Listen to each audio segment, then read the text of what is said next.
ससुराल में घमंडी जेठानी ने कराई दिवाली की सफाई। दर्द के मारे तो मेरा सर फटा जा रहा है। संगीता बहू, ओ संगीता बहू, जरा एक कप चाय तो बना दे।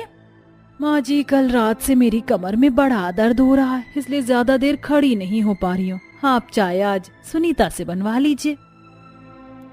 चल बहू, कोई बात नहीं, तू आराम कर, मैं सुनीता बहू से चाय बनवा लेती हूँ। बड़ी आई थी मुझसे चाय बनवाने वाली। अपने घर में तो मैंने कभी चाय नहीं बनाई और यहाँ बनाऊंगी। मुझसे काम करवाना मुमकिन ही नहीं, नामुमकिन है। इतना भी आसान नहीं है सासू माँ। संगीता शुरू से ही एक आलसी किस्म की लड़की होती है, जिसके चलते वो कुछ भी काम नहीं करती। शादी के बाद भी संगीता के ससुराल वाले जब भी उसे कोई काम बोलते तो वो हमेशा कोई ना कोई बहाना बना दिया करती थी। भाभी, सर्दियों का मौसम आने वाला है ना, तो माँ जी ने ये कंबल धोने के लिए बोला है, आप मेरे साथ ये कंबल धुलवा दीजिए। हाँ हाँ चलो, तुम चलो, मैं अभी छत पर आती हूँ। ठीक है भाभी। अब क्या करूँ मैं, इतने सारे कंबल है ना। ना बाबा ना, मुझसे तो एक चादर नहीं धोती, तो ये कंबल कैसे धुलवाऊंगी। एक काम करती हूँ, सीढ़ियों से गिरने का बहाना कर देती हूँ, फिर मैं भी देखती हूँ कि कैसे मुझसे कोई काम करवाएगा।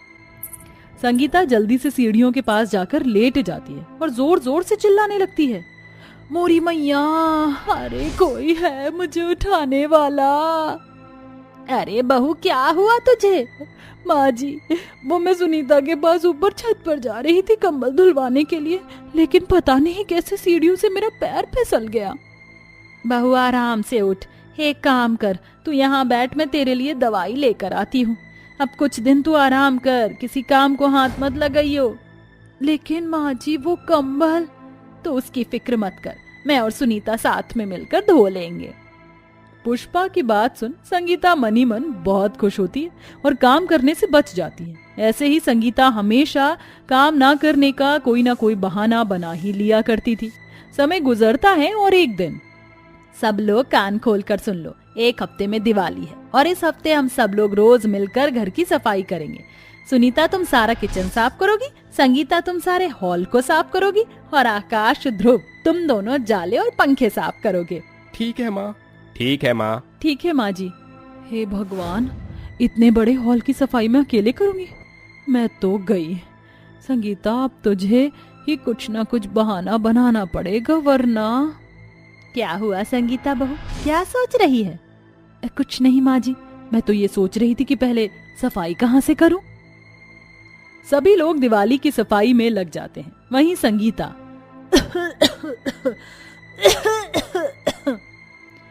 क्या हुआ संगीता बहू, जब से देख रही हूँ तू खांसे जा रही है। माँ जी, वो क्या है ना, मुझे धूल से एलर्जी है तो इसलिए खांसी आ रही है। अच्छा, ऐसा है क्या। तो तू एक काम कर, तू हॉल की सफाई छोड़, तू जाकर सुनीता के साथ किचन की सफाई करवा ले, वहां तो ज्यादा धूल मिट्टी भी नहीं है। ठीक है माँ जी। अरे ये क्या, मैं तो सोच रही थी कि माँ जी मुझे काम करने से मना कर देंगी, लेकिन इन्होंने तो मुझे दूसरा ही काम दे दिया। अरे भाभी आप, अच्छा हुआ आप आ गई। देखो मैंने ऊपर की सफाई तो कर दी है, अब ये कुछ बर्तन और मसाले के डिब्बे हैं, आप जल्दी से इन्हें धो लीजिए, मैं जब तक यहाँ की सफाई कर देती हूँ। तुम्हें क्या लगता है मैं यहाँ तुम्हारा हाथ बंटवाने के लिए आई हूँ। भूलो मत कि मैं कौन हूँ। भले ही मेरी शादी एक मिडिल क्लास फैमिली में हुई है, लेकिन मैं एक अमीर परिवार की बेटी हूँ। मैंने अपने मायके में तो एक चम्मच उठाया नहीं, और तुम मुझसे उम्मीद करती हो कि मैं यहाँ बर्तन धोऊं। चुपचाप से ये सारा काम जल्दी से खत्म करो, समझी। भाभी, ये कैसी बातें कर रही हैं आप, इस घर की बहू हैं, आपका फर्ज है इस घर का ख्याल रखना। अपना ये लेक्चर अपने पास रख, समझी, मुझे ज्ञान देने की कोई जरूरत नहीं है। संगीता की बात सुन सुनीता को काफी बुरा लगता है। संगीता को जब भी दिवाली का कोई भी काम मिलता तो संगीता अक्सर बहाने बना दिया करती थी। चलो अच्छा हुआ, आज भी बदन दर्द का बहाना करके मैं काम करने से बच गई। लेकिन अब मैं क्या करूं, एक काम करती हूँ, बाहर जाकर कुछ खाकर आती हूँ, काफी दिन हो गए बाहर का खाना खाए हुए। अरे वाह, वहाँ तो पनीर मोमोज मिल रहे हैं और साथ में बर्गर रोल और फ्रेंच फ्राइज भी हैं। सब मेरी पसंद का है। एक काम करती हूँ, जल्दी से जाकर खा लेती हूँ। इतना कहकर संगीता जल्दी से जाती है और इन सभी चीजों को खा लेती है। अब अक्सर संगीता काम से बचने के बहाने बनाकर बाहर आया करती और ये सारी चीज खाती। कुछ भी बोलो, मजा आ गया आज तो बाहर का खाकर। तो मैडम खा लिया बाहर का खाना? कैसे थे मोमोज? लेकिन आपको कैसे पता? आप तो वहाँ थे नहीं। मैंने तुम्हें देख लिया था ये सभी चीज खाते हुए। तुम जो रोज माँ के सामने कोई ना कोई झूठा बहाना करके दिवाली की सफाई से बचकर बाहर जाकर ये रोज रोज बाहर का खाना खाती हो, ये मैं पहले दिन से देख रहा हूँ। लेकिन मैंने तुमसे कुछ नहीं कहा। लेकिन अब संगीता, तुम्हारा बहुत हो गया है। अब तुम्हें घर के कामों में ध्यान देना चाहिए। तुम इस घर की बड़ी बहू हो और ये बाहर का खाना बंद करो, वरना देखना एक दिन तुम्हारी तबीयत खराब हो जाएगी। आप शायद भूल रहे हैं कि मेरे पिताजी कौन हैं। मैंने अपने घर में तो आज तक कोई काम नहीं किया और ससुराल में करूंगी। मेरी जिंदगी का सिर्फ एक ही मकसद है, आराम और खाना। आइंदा इन सभी चीजों के लिए मुझे रोकने की कोई जरूरत नहीं है। ये बात कान खोल कर सुन लो और अपने दिलो दिमाग में अच्छे से बिठा लो। अपने पति आकाश के समझाने पर संगीता अपना आलस्यपन नहीं छोड़ती है और ना ही बाहर का खाना। ऐसे ही एक हफ्ता बीत जाता है।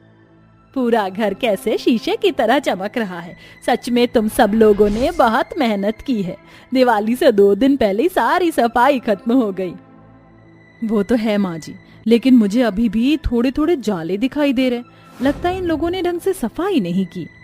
खुद ने तो एक काम को हाथ लगाया है नहीं और हम सबके कामों में गलती निकाल रही हो। बोल तो ऐसे रहे हो जैसे कोई बड़ी जंग जीत कर आए हो। जाले निकालना कोई महान काम नहीं। अरे बस करो तुम दोनों। आकाश, तू तो जानता है ना, संगीता बहू की तबीयत ठीक नहीं रहती, इसलिए उसने काम नहीं किया, वरना मुझे पूरा यकीन है संगीता बहू बहुत अच्छे से काम करती। पुष्पा की बात सुनकर आकाश और सुनीता दोनों ही पुष्पा की शक्ल देखने लगते हैं कि तभी अचानक आह आह माँ जी, आह आह मेरा पेट। क्या हुआ संगीता बहू? आकाश देख क्या हुआ बहू को। माँ जी, मेरे पेट में बहुत दर्द हो रहा है। माँ, आप संगीता को संभालिए, मैं जल्दी से ऑटो लेकर आता हूँ। आकाश जल्दी से जाता है और ऑटो वाले को लेकर आता है। वहीं सुनीता और पुष्पा संगीता को जल्दी से ऑटो में बिठाते हैं और हॉस्पिटल लेकर जाते हैं, जहाँ डॉक्टर संगीता का ट्रीटमेंट करता है। डॉक्टर साहब, मेरी पत्नी संगीता ठीक तो है ना? ये अचानक उसके पेट में दर्द क्यों होने लगा था? उनके पेट का दर्द का कारण है स्टमक इन्फेक्शन, यानी उनके पेट में संक्रमण हो गया है। लगता है ये बाहर का कुछ ज्यादा ही खाती हैं। नहीं डॉक्टर साहब, मेरी बहू तो बाहर का कुछ भी नहीं खाती है। हाँ, बस उसकी तबीयत ज्यादातर खराब रहती है। लगता है उसी के कारण उसे ये हुआ है। नहीं माँ, संगीता की तबीयत कभी खराब थी ही नहीं। वो तो बस काम से बचने के तरीके ढूंढती थी और आप सब लोगों से झूठ बोलकर आराम करने की बहाने बाहर जाकर बाहर का खाना खाया करती थी। इसी के कारण उसकी तबीयत खराब हुई है। आकाश की बात सुनकर पुष्पा को काफी बुरा लगता है, जिसके बाद सारा परिवार संगीता से मिलने के लिए जाता है। माँ जी और आप सब मुझे माफ कर दीजिए। अगर मैं अपना आलस्य छोड़कर घर के काम करती और बाहर का खाना ना खाती तो आज मेरी ऐसी हालत ना होती। मुझे मेरी गलती का एहसास हो गया है। संगीता को अपनी गलती का एहसास होता देख सभी लोग उसे माफ तो कर देते हैं, लेकिन स्टमक इन्फेक्शन के कारण अब संगीता हमेशा उबला हुआ खाना खाती थी। और दिवाली के दिन भी जहां सभी लोग दिवाली का त्योहार मनाते हैं, वहां संगीता आराम करती है, जिससे संगीता को एक अच्छा सबक मिल जाता है और वो समझ जाती है कि आलस और झूठ और घमंड से कभी किसी का भला नहीं होता। शादी करके काली सांवली कोमल अपने पति रमेश के साथ अपने ससुराल चली आती है। कोमल के ससुराल में उसकी सास उर्मिला और 2 जेठानियां पायल और अनीता थी। पायल और अनीता दिखने में काफी गोरी और खूबसूरत थी और अमीर परिवार की बिटियां हैं। पायल और अनीता के पति दोनों शहर में एक कंपनी में काम करते हैं, जो वहीं रहते थे। शादी के दूसरे दिन, जेठानी जी, अब तो इस घर में हमारी एक काली देवरानी आ चुकी है। अब तो हमारे आराम करने के दिन आ गए हैं। हाँ अनीता, सही कहा तुमने। अब हम अपनी इस काली देवरानी से ही अपना सारा काम करवाएंगे। उतने में उर्मिला वहां आती है। ये लो, समय मिला नहीं कि दोनों चिड़ियों की तरह चू चू चू चू करने में लग जाती हैं। अरे कुछ काम भी कर लिया करो, ये सारा दिन आपस में ही चू चू करती रहोगी। माँ जी, आपकी वो नई काली बहू को बोलिए ना, वो करेंगी अब घर का काम। हाँ तो कोमल है कहाँ? महारानी अब तक सो रही होंगी अपने कमरे में। उतने में कोमल रसोई से चाय नाश्ता लेकर आती है। माँ जी, जेठानी जी, लीजिए चाय नाश्ता कीजिए। मैंने सवेरे 4 बजे से उठकर घर की सारी सफाई कर दी और ताजा पानी भी भर लिया है। ये सुनकर तीनों दंग रह जाते हैं। वाह कोमल बहू, तुझ में इतने अच्छे संस्कार हैं। अरे सीखो दोनों अपनी देवरानी से कुछ। माँ जी, ये कोमल ना आपके सामने अच्छा बनने का नाटक कर रही है। हर कोई अपने ससुराल में 2 दिन ऐसे चांदनी दिखाता है, उसके बाद तो अंधेरा ही अंधेरा होता है। नहीं जेठानी जी, मुझे बचपन से ही सवेरे के 4 बजे उठने की आदत है। पैदा भी 4 बजे हुई थी क्या? अब अपनी बकवास बंद कर और मेरे लिए खाने में चिकन बिरयानी बना। पर जेठानी जी, मुझे नॉनवेज खाना बनाना नहीं आता। मैं वेज खाना सब्जी वाला ही बनाती हूँ और वही खाती हूँ।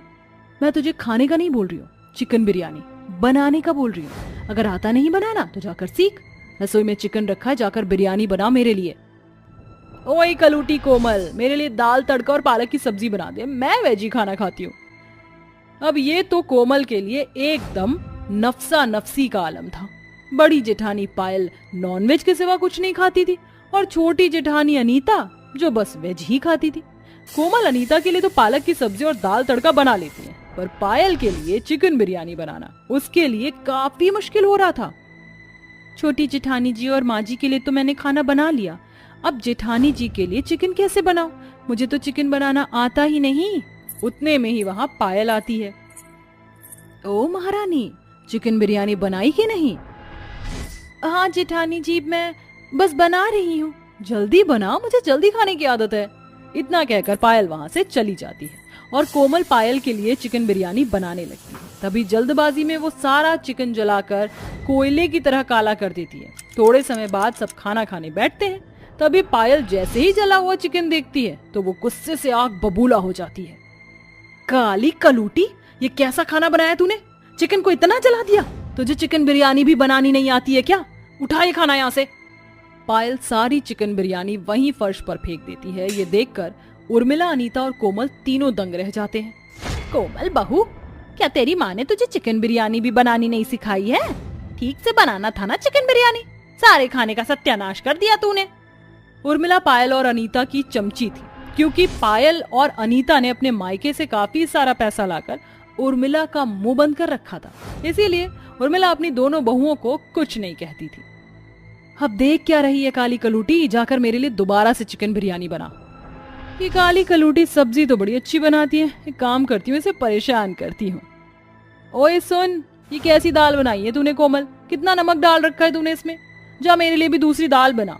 फिर क्या था, बेचारी कोमल फिर से रसोई में आती है और अपनी दोनों जेठानियों के लिए फिर से खाना बनाने लगती है। सुनो, मेरा खाना तो हो गया, पायल बहू मैं कमरे में जा रही हूँ, मेरे लिए चाय बनाकर ले आ कमरे में। इतना कहकर उर्मिला अपने कमरे में चली जाती है। जेठानी जी, इस कलूटी कोमल को परेशान करने में कितना मजा आ रहा है ना। तू देखती जा अनीता, इस काली कलूटी कोमल को मैंने पागल ना बना दिया ना तो मेरा नाम भी पायल नहीं। उसके बाद अनीता और पायल दोनों मिलकर इस तरह से बेचारी कोमल को परेशान करने लगे। उसी से घर का सारा काम करवाने लगे, जानबूझकर उसे रोज 2 बार खाना बनाने को कहने लगे। देखते ही देखते कई दिन बीत जाते हैं। कोमल अपनी जेठानियों के रोज रोज के नए नए पकवानों की मांग को पूरा करके परेशान हो जाती है। पायल कोमल को कभी चिकन बनाने लगाती तो कभी मटन बनाने लगाती और अनीता तरह तरह के पकवान सब्जियों में बनाने लगाती। अपनी जेठानियों के पकवान बनाने के साथ साथ कोमल बेचारी अकेली घर के काम भी करने लगी। रोज रोज नौकर की तरह घर में काम करते करते एक दिन कोमल को बहुत तेज बुखार आ जाता है। कोमल अपने कमरे में लेटी हुई थी, तभी उसकी जेठानी पायल वहां आती है। अरे ओ काली कलूटी देवरानी, यहाँ क्या महारानी की तरह पड़ी है? चल जाकर मेरे लिए चिकन फ्राई बना। जेठानी जी, मुझे बहुत तेज बुखार है, मुझसे खड़ा भी नहीं हुआ जा रहा और चिकन की बात से मेरे सर में दर्द होने लगा है। ओहो, देखो तो सही मेरी भोली भाली देवरानी को, बेचारी को बुखार आ गया। चल उठ और जाकर मेरे लिए खाना बना, काली कलूटी, बहुत देखे हैं ऐसे नाटक मैंने। उतने में उर्मिला वहां आती है। कोमल बहू, तू अब तक सो रही है? घर में कितने काम पड़े, चल उठकर पूरे घर की सफाई कर। घर में कितने सारे गंदे कपड़े भी पड़े हैं, उन्हें भी धोना है, चल उठ। माँ जी, आपकी छुटकी बहुरिया को ना बुखार आ गया है, बेचारी से खड़ा भी नहीं हुआ जा रहा। माँ जी, सच में मेरी तबीयत बहुत खराब हो गई है, आज घर का काम आप दोनों जेठानियों को करने को बोल दीजिए ना। तभी उर्मिला कोमल के ऊपर ठंडा पानी फेंक देती है। कोमल बेचारी पहले ही बुखार से तप रही थी, ऊपर से ठंडे पानी के कारण वो हड़बड़ाते हुए अपने बिस्तर से उठकर खड़ी हो जाती है। मनहूस काली कलूटी, ये तेरी दोनों जेठानियों ने अपने मायके से बैग भर भर के पैसा लाया है। तो क्या लाई है अपने मायके से, गरीब कहीं की। चल उठकर घर के काम कर। कोमल बेचारी इतनी बुखार में तपते तपाते शरीर के साथ अपने कमरे से बाहर चली आती है और बुखार में ही घर के काम करने लगती है। सवेरे से शाम तक काम करते करते कोमल की हालत बहुत खराब होने लगती है। कोमल कपड़े धो रही थी, तभी अचानक उसे चक्कर आ जाते हैं और वो वहीं बेहोश हो जाती है। अरे माँ जी, देखिए इस कलूटी कोमल को क्या हो गया। अनीता और उर्मिला कोमल को देखकर हैरान हो जाते हैं। क्या हुआ इसे, कहीं मर तो नहीं गई ये? अनीता कोमल को हाथ लगाती है। अरे माँ जी, इसे तो बहुत तेज बुखार आ गया। अरे कहीं ये मर गई तो हमारे लेने के देने पड़ जाएंगे। अब क्या करें? मैं तो कहती हूँ इसे देवर जी के हाथ से इसे इसके मायके भेज देते हैं। हाँ सही कहा पायल बहू तूने, कहीं ये सच में यहाँ मर गई तो हमारे लिए समस्या खड़ी कर देगी ये। उसके बाद उर्मिला, पायल, अनीता तीनों मिलकर कोमल को उसके मायके भेज देते हैं, जहाँ कोमल के माता पिता दामिनी और दर्पण अपनी बेटी की ऐसी हालत देखकर परेशान हो जाते हैं। तभी डॉक्टर कोमल का चेकअप करते हैं। कोमल को बहुत ज्यादा बुखार आने की वजह से इनका बुखार दिमाग पे चढ़ गया है। मैं कुछ दिन की दवाई देता हूँ, आप इनका बहुत अच्छे से ख्याल रखिए। याद रहे, इन्हें जरा भी काम नहीं करने देना। ये बात सुनकर दर्पण दामिनी के पैरों तले जमीन खिसक जाती है। अरे क्या किया मेरी बच्ची के साथ उन लोगों ने, ऐसा कैसी हालत हो गई मेरी बच्ची की। दर्पण दामिनी अपनी बेटी कोमल का बहुत ख्याल रखने लगे। देखते ही देखते कई दिन बीत जाते हैं। इधर अनीता पायल को घर के काम करने में बहुत तकलीफ हो रही थी। जेठानी जी, हमने कोमल के साथ कितना बुरा किया। बेचारी अकेले रहकर हमारा सारा काम कर लेती थी, पर कभी उफ तक नहीं कहती थी। उसके रहते हमारा हर काम आसान हो जाता था, पर जब से वो गई है हमारी तो हालत ही खराब हो गई है। हाँ अनीता, आज हम घर के काम कर तो रहे हैं, हमें एहसास हो रहा है कि वो बेचारी कोमल कितना काम करती थी। हमने उसके साथ अच्छा नहीं किया। चल अनीता, हम अपनी देवरानी को अपने घर ले आते हैं। अनीता और पायल को अपनी गलती का एहसास होता है और वो कोमल के घर जाकर कोमल से माफी मांगते हैं और अपनी देवरानी को अपने साथ अपने घर ले आते हैं। जिसके बाद पायल, अनीता कोमल के साथ काम में हाथ बटाने लगे और उसके बाद सब एक साथ हंसता खेलता जीवन बसर करने लगे।